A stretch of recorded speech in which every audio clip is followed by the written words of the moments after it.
Thank you, Robert, and welcome back to our Sunday gathering. Before we start, please reach out to your tens and ask your friends to come and join us. And be sure to turn your cameras on so we may see your smiling faces. As usual, we will start with an opening intention. John? Thank you, Richard. Thank you, friends. Opening intention. Meshivat Nefesh, item 40. Our main weapon is prayer, and as long as we do not despair of this war, God forbid, and keep holding onto the weapons, we will certainly win, since as long as one strengthens oneself with prayer and outcry to the Creator, he is certainly winning the war, for this is the most important thing in overcoming. Behind, friends. Thank you. Thank you, John. And now, with impressions from New York 2's recent physical gathering, um, I'm not sure who's going to be talking, so is it Tom? Hello, friends. Now we had a wonderful family weekend with we all got together over here in Pennsylvania, probably about 2 hours from where the Congress was, but just for reference. And our wives, our kids came together and had a cookout, had drinks, had times. Friends from other tens came.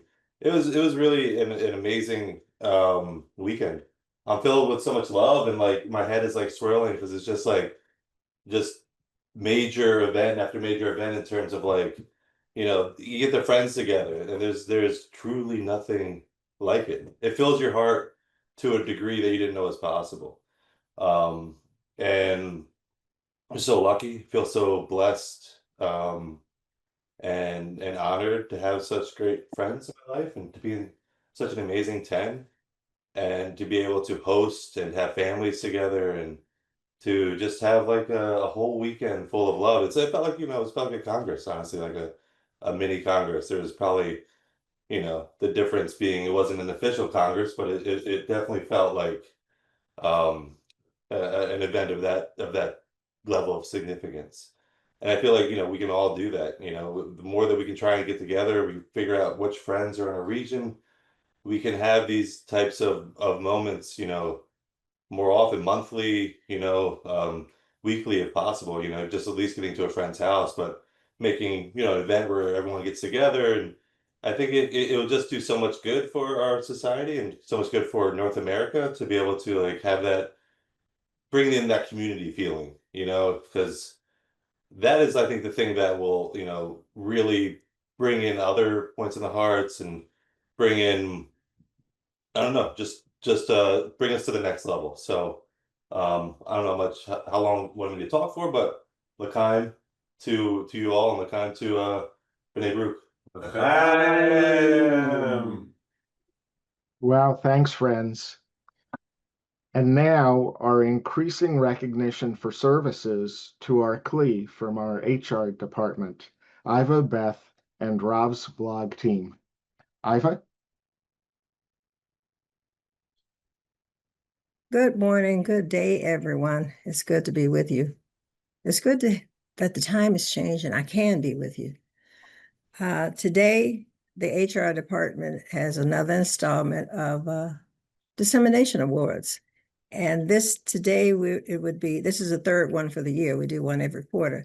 Will be with the Rob's blog team. And you who've been to these before know that we like for you to give hand claps, use your emojis, and just support the friends as they share. And I'm turning it over because we have a lot of people to recognize and very little time. So Beth says that it's going to be a couple other people. So you can say who they are, Beth, and they can be added to. And you can move me out, Robert, if you could. So if Robert's in charge here, can he add, please, Arena she has 00 in front of her name, Bondarenko, and Galina Stafieski. And we're gonna have hi, have Gala start, please. Gala and Irina will kick us off. Thanks. Okay. Thank Come you. down again, Thank you, Beth. Beth. Names. Hello, everyone. Wait. Yeah, Ira, can you stop? Galina.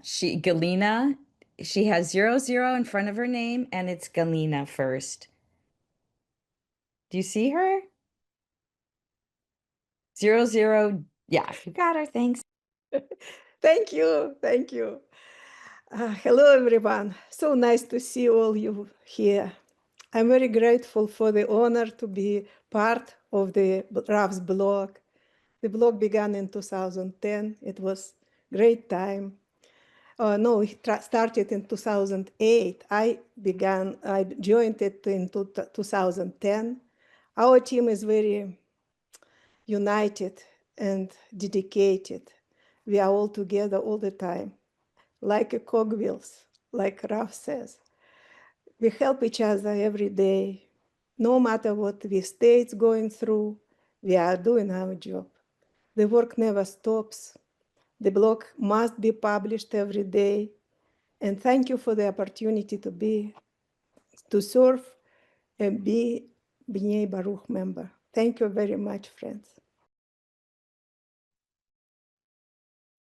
Hello, everybody. You know what? I'm not like Galina. I don't remember my line. I wrote down. And first of all, I'm very thankful for this recognition of my role in this project. And it's great honor to work with this team, with this Rav's blog, and share the words of our teacher.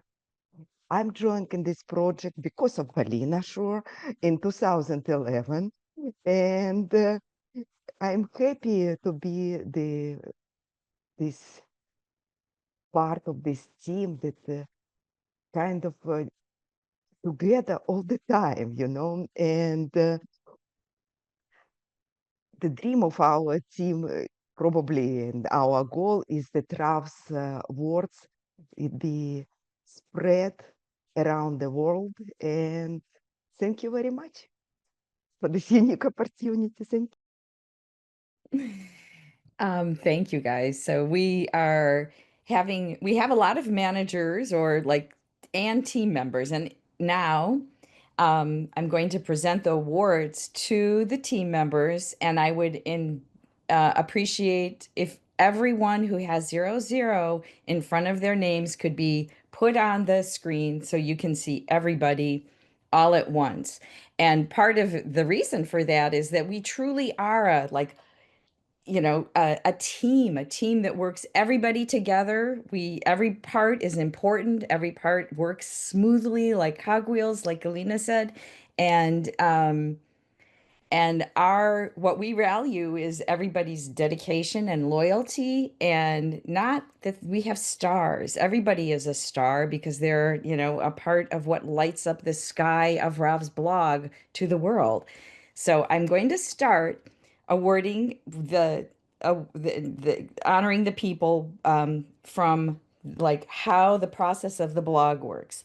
So the person who I think is one of the people who've been here the longest, if not the longest, is Lena Ismakov. And she takes all the blog posts from the Russian blog and puts them to get them started getting translated to English. She is awarded the Ripple Effect Award. You can see why. It's like it all starts with her for us. And so I'm just gonna keep going through. We're not gonna have people speaking because we've got a lot of people to cover in a short period of time. But I'd like you to see everyone and truly honor everybody's dedication and efforts for this, bringing Rav's words to the world, and not just in English. It's from English that it gets translated to all these other languages too. So the next thing that happens is the translation. So we have Sophia Levin and Irina Friedland. They are the translation managers, and Sophia is getting the All-Star Award. I don't see her. They live in Australia, so probably the time is really hard. And the Loyalty Award goes to Irina Friedland. They both show, outstanding dedication and are always there to help whenever we need it. We next have more translators. We have Alisa Kogan. She gets a Shining Star Award. She is noteworthy in her long-term service and her demonstration of care. Arena Feldman, and all the next people I'm going to name are together getting a round of applause awards for their participation. We want to celebrate the efforts that they make. And these are translators Irina Feldman, Lily Solopov, I don't see her, Maria Mansky, thank you guys, and Natalie Kulgavin. And everybody, please apologize for my bad pronunciation of Russian, but you know who you are, and and we're happy you all are here. And we also have in the translators Roxy, who I can't say her last name. She gets an Outstanding Volunteer Award. This is Roxy from Chicago. Another translator, Sarah Werner, gets a round of applause. And Slava Margalit, Standout Star Award with her excellent attitude. And then a standing ovation to the translator, Jana Allen. And now what happens next after these posts get translated from Russian usually to English, then they go to the editing team. And the editors are, with the Heart and Soul Award, Susan Morales Kosanek. She does put her heart and soul into her work, and I'm sure we all can feel it. It like gets transmitted to us all. Vesna Nikolov, she has the Extraordinary Dedication Award. She is such a powerhouse of how much work she does, and she is extraordinarily dedicated and she's extraordinarily appreciated. Debbie Wood is another editor. We'll give her award later in another category another hat that she wears. Another editor is Margarita Stojanov. She gets a round of applause award. Thank you. And Ben Mates, I don't know, I don't see him on our screen either, but he has we're celebrating him with this Passion for Excellence Award. He truly is very passionate about being excellent, being, precise, and what a great quality in an editor, right? So we are very happy for his participation on the team.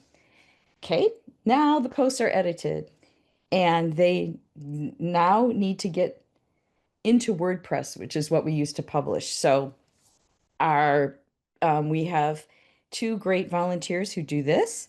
Galina Stafieski, who you met at the beginning, she does, that's what she does all the time. She's helping her son move from one place to another. She's always working. It's wonderful. And then also Rita Reutgarts also helps with that. And we're giving Rita the Team Spirit Award. She and Galina make a great team. And we're happy to appreciate her desire to support and work together with Galina. Now they're in WordPress. And I don't know if you guys know about it, but I won't bore you. But anyway, there's more stuff you have to do with it once it gets in there. And okay, that's not what hey, Kaden, can you close your mic? Thanks.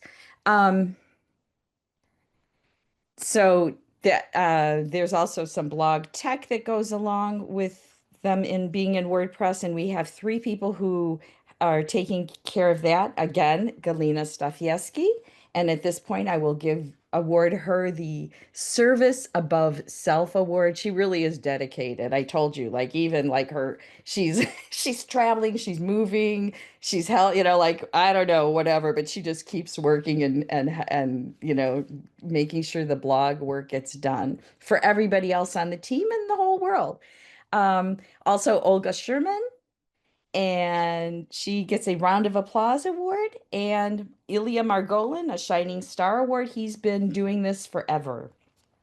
And then there are more parts what's happening with it in WordPress. We have Debbie Wood, who posts the links to the daily lessons in the blog, in the blog, and we tip our hat to you. This is just one of the 2 hats that Debbie wears, and she's saluted for getting this consistent work and desire to share the words of Rav with everybody.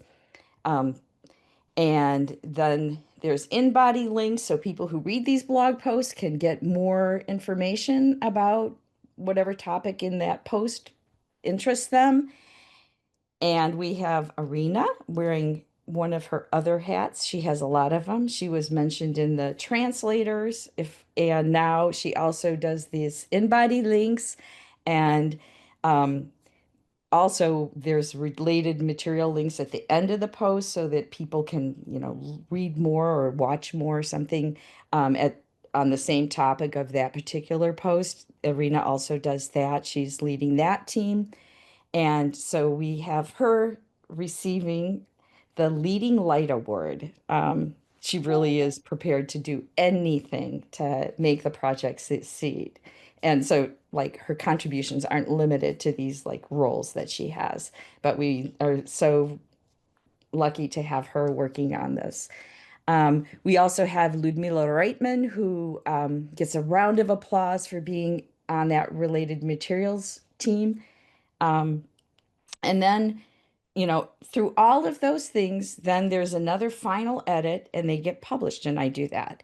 And so I just hope you like enjoyed seeing how and celebrate with me how much this whole team is needed to bring about these words of Rav from the Russian and Hebrew blog to English, and then to all these other languages from which they're like translated. And then people use the blog in so many other ways. It's such a nice way to get really in touch with like a relationship with what Rav says, because we're working with his materials, with his words day in and day out.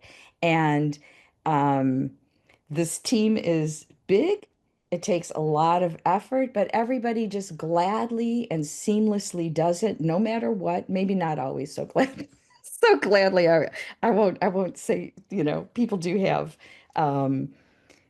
we do go through states, but this is something that helps people get back to the goal, because we're always in the midst of Rav's words, and we also have this like responsibility for our whatever job we do on the blog. Everybody else on this team is depending on us, and we actually feel that everybody in the world is depending on our getting this information to them. So we're really grateful to have this job in whatever form we do. And we're really grateful to be a part of this team that works together so seamlessly like the cogwheels. We really try to do our part, and we're very grateful for each and everyone who is on the blog team and each and everyone who might want to join us.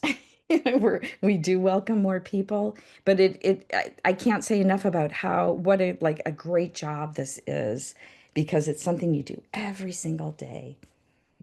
Thank you all, and let's give a big round of applause to the entire team. Thank you, Beth. Can you give us a link for those people who would like to volunteer and join your group? That's the HR link that Iva will give us.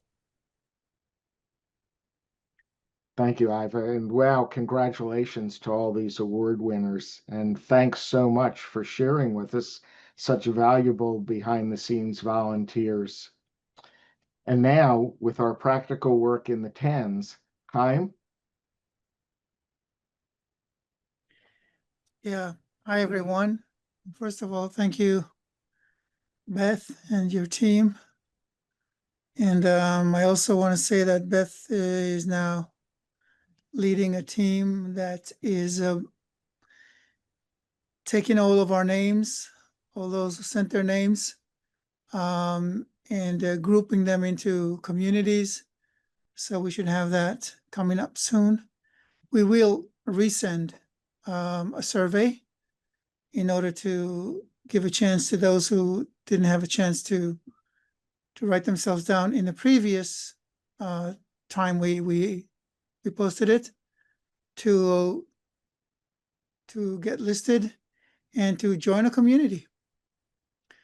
I think we heard about the importance of a physical community besides the 10 plenty of times. I know that in one of the recent noon lessons, Boris, who is the head of the Russian department, mentioned that they do it, that in Russian, they've been doing it for a while, that besides the 10, each friend is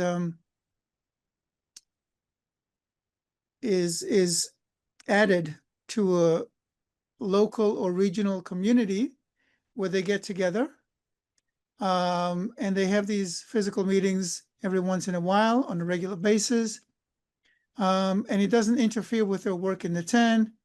Either they do it together or they bring their own phones or laptops and they connect to the 10 while being in a physical 10, in a physical gathering with their local community. So this is really, really helpful. So that's coming up real soon. Today, I wanted to continue talking about the principles that Rabash gave us in his articles, but something came up. And that was a lesson that Dudi and Dakoka gave about the morning lesson, which honestly took me by surprise. Do you remember what it was? Does anyone want to jump in and say what it was about? Is it about the time that Rav said we have to wake up at in the middle of the night, no matter where we are? Not necessarily. Something else. Was More it about that we have to, Participation.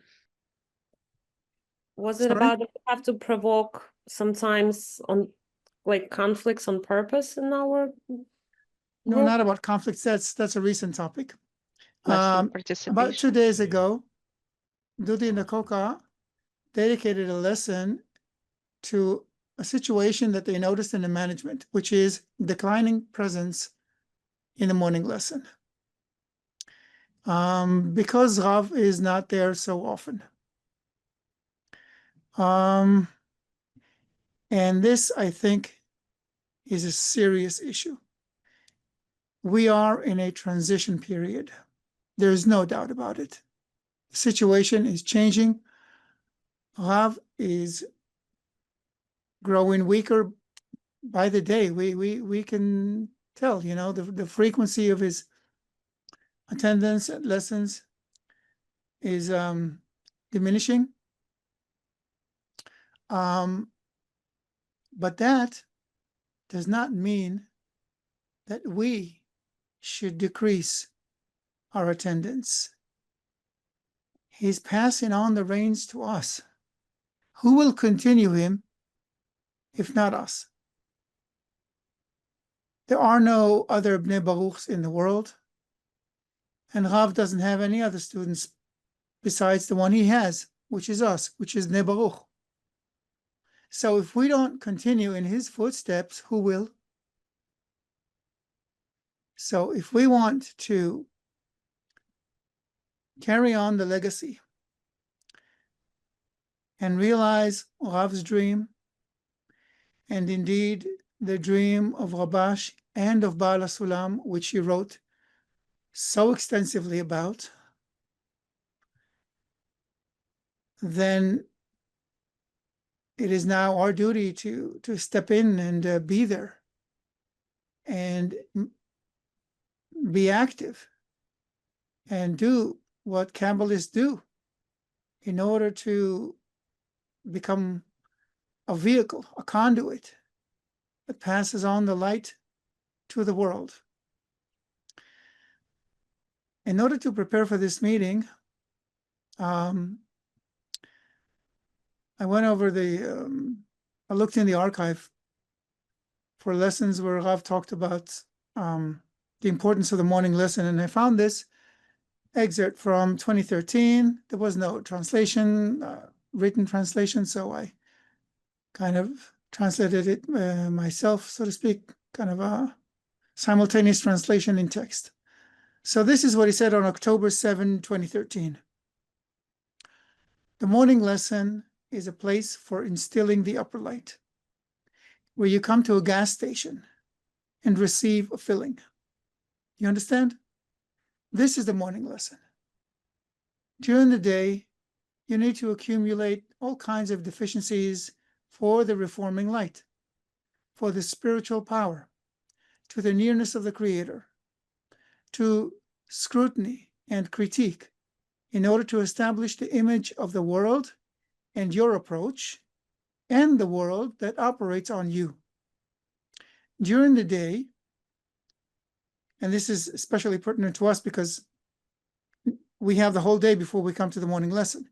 So during the day, you need to see this form where you are wondering, with an A, wondering,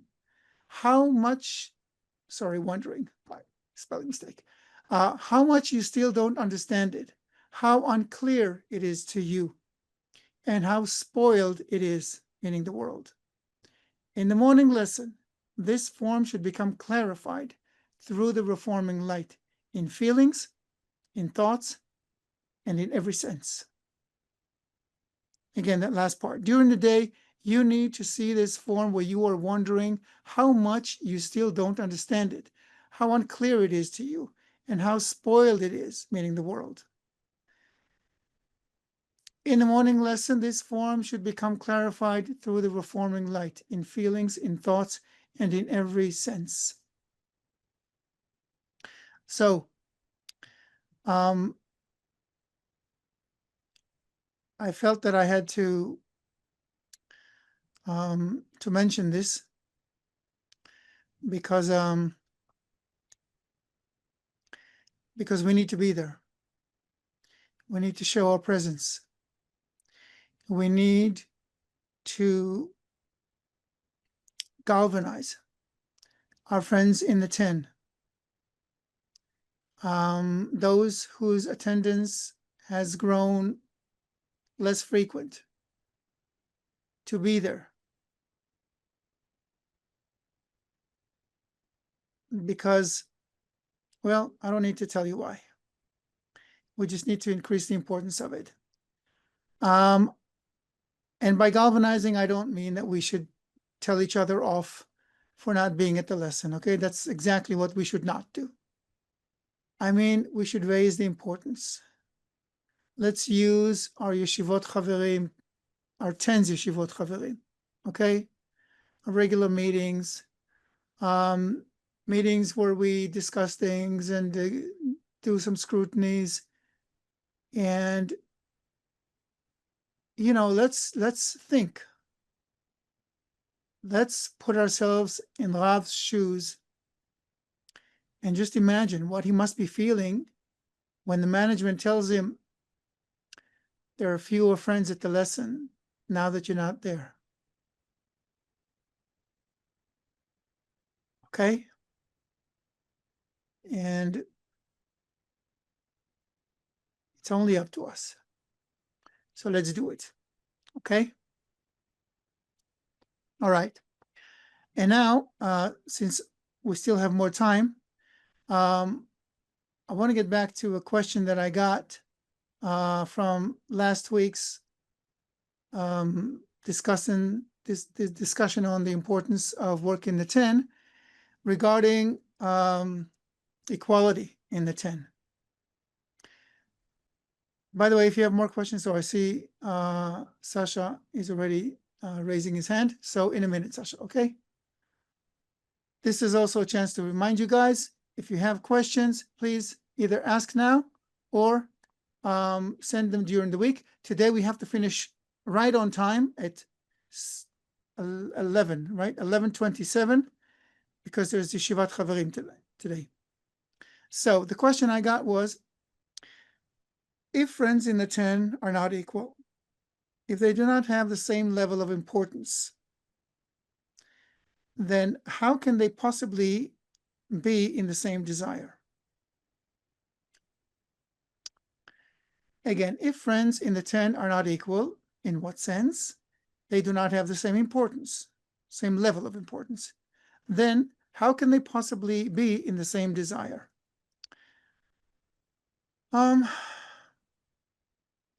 When we look at it this way, it's a judgmental point of view, right? We start measuring and judging each other. Who has the same desire as mine? And therefore, he has the same level of importance. We should give credit to the Creator, really. We didn't pick our friends, right? We didn't choose to be here, right? The Creator awakened our points in the heart, right? And who awakened the points in the hearts of the friends? The Creator. So, if he picked the guys in my 10, then they have the right desire. Maybe it's not the same as mine. Maybe it's not the same intensity as mine. Could be higher or lower. And it also fluctuates. It could, we can go back and forth. Sometimes I'm up and another friend is down, and then the next day I'm down and he's up. However, from each friend, and I gave you that example of the friend in my 10 who rarely shows up, and still from that friend we get so much inspiration, so much strength when he does show up. Why? Because we don't count how many times he appeared in the morning lesson. Whenever he comes, we regard it as a gift from the Creator that was given to us through him. Okay, notice the difference. It's a gift from the Creator that we received through that friend. It's true, we wish that the Creator would give us more gifts through that friends, but whatever the Creator gives us, we're grateful for it. Otherwise, we are condemning the Creator. And that's exactly the way to be far from him. Exactly what we don't want to achieve. Okay? So let's not judge if a friend has the same desire as mine. But if a friend is there, wonderful. It's another chance for me to get reinforced, reinvigorated toward the goal. That said, if we see that a friend is weakening, is appearing less frequently, or that he is less active and participating less, we should definitely check up on that friend. When I say him, I mean, both genders. So, because otherwise it means we don't care about that friend. So we should definitely check up on friends who we see are growing weaker. And how do we know that they're growing weaker? We don't go and ask them. Definitely not. It's the most tactless thing we can do. But we see, that their attendance is becoming less frequent. So if a friend appears less and is less active, we go hey, is everything okay? Is there something we can do? Do you have any problems you'd like to share or you need any help with? Something that will open that friend's heart and make him feel welcome. Make him feel like there are friends who care about him and want what's best for him, not for the 10, for him, so that he is encouraged, enticed to get back into the 10. It may work, it may not work, you know, can't succeed 100%. But that's the way to go about it. Okay? There are no equal friends in the 10. Everyone is different by default. So instead of judging, we should simply use whatever the Creator gives us through the friends to make ourselves stronger on the path so that we can contribute to the 10 and to Bnei Baruch, to humanity, and to the Creator. Right? Sasha. Thank you, Chaim. I just want to extend whatever you said right now and give you feedback. In the lessons, we have more friends than ever today. Recorded lesson or not recorded lesson, and some friends don't open the camera, so you don't see them. But yet we had about 9 to 10 people every single lesson today. So it's not what you feel, it's what you see. And that is importance of you to see what we have to relate to you. That's number one. I wish it were like that, because when the management brings numbers to Rav, they don't judge it by the number of cameras that are turned on. They judge it by the number of attendants. Every friend who comes in, never mind the technical terms, the system knows that friend is in. So the overall number is still declining, otherwise they wouldn't be saying it. I'm glad, however, to hear that your 10 is so active. Maybe we should, guys, use it as an inspiration for all of our 10s to be that active. For this, we do need cameras turned on because we don't get the stats. So for us, it is important to see as many friends as possible.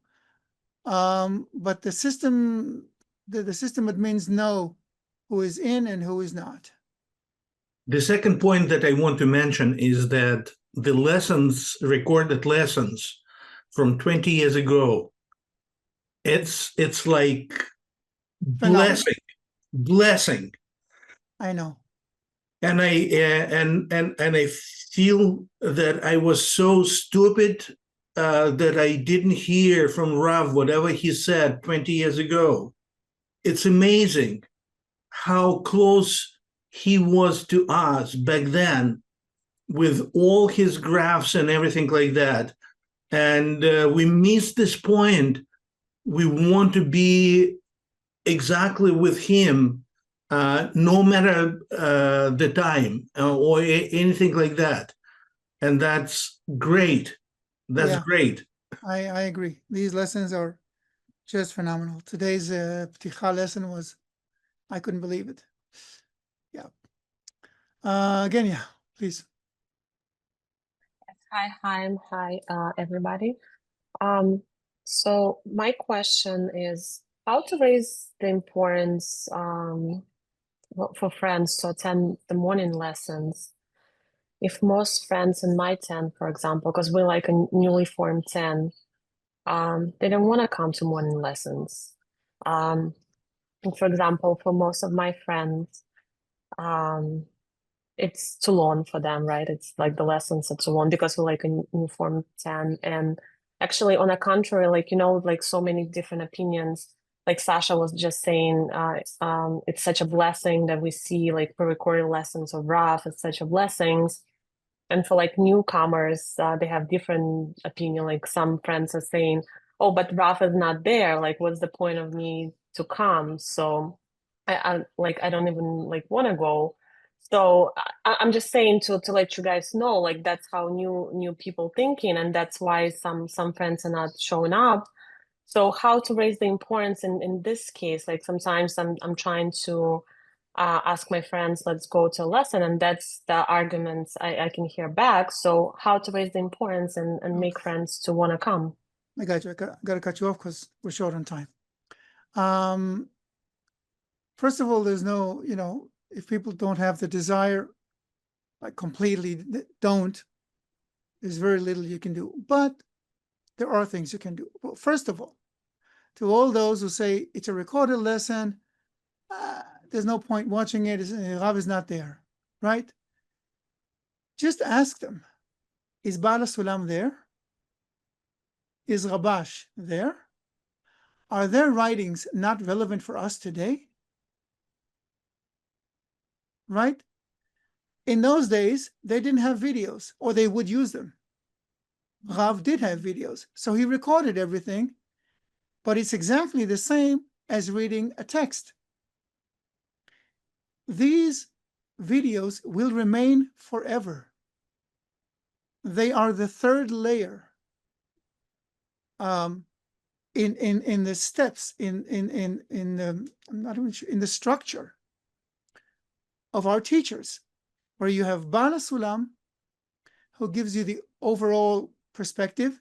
You have Rabash, who gives you the basics of the implementation of spiritual work for a person and for a group. And you have Rav, who elaborated on it and on so much more in such detail that it's impossible not to understand it if you really watch and listen.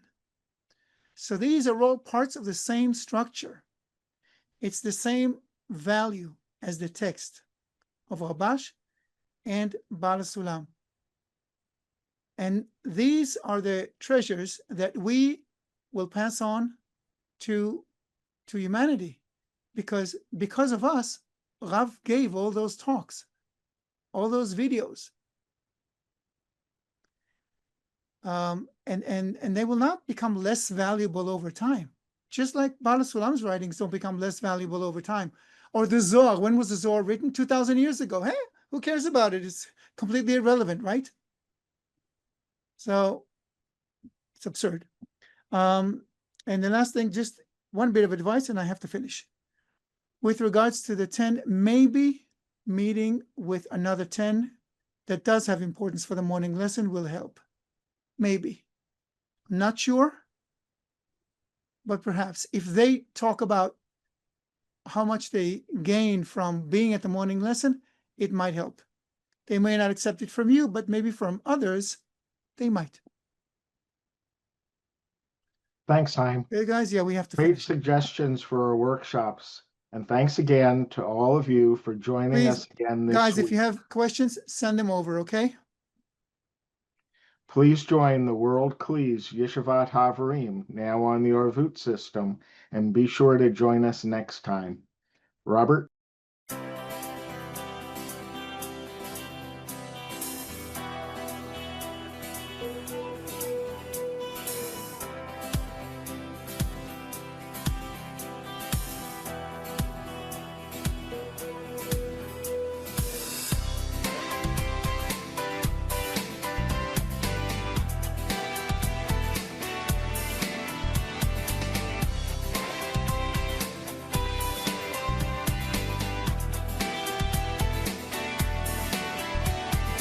Once a wise man said, I wonder if we could unite humanity into a single man with one heart and one body. I'll cover him with love, it's the only thing we must learn.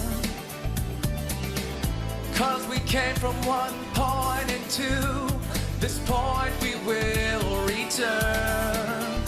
We are one village, that's how we used to be.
spiritual warriors racing towards